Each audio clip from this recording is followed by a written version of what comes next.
тоже принадлежу к Союзу художников, но я художник-прикладник.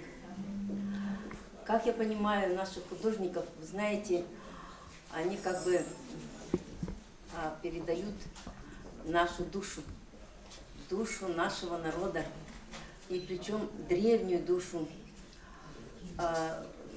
Думаю, это каждый художник, который такое написал, он талант. Просто так не приходит, допустим, картина. Ну, я занимаюсь, вышиваю ковры. Тоже вот я когда стала вышивать на национальную тему, написала, вышила ковер большой, 3,20 длина, ширина 2 метра, алтынарых.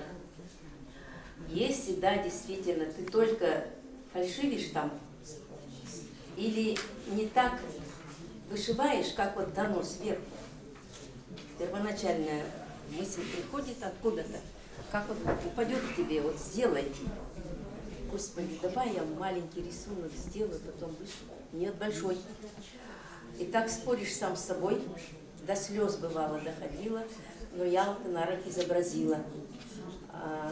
В центре конь, девушка алтынарых, там у меня еще Пестумзов, женщина, которая много путешествовала в поисках счастья, а там на золотой березе кукушка, в кукушке душа, как бы алтынара.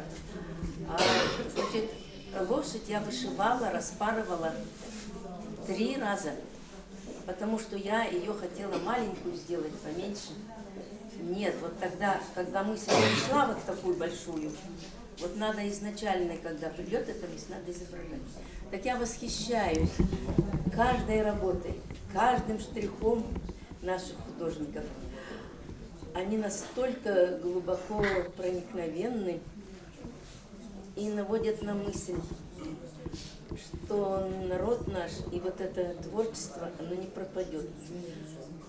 Думаю, следующие художники тоже пойдут дальше того, что сделано сегодня художниками.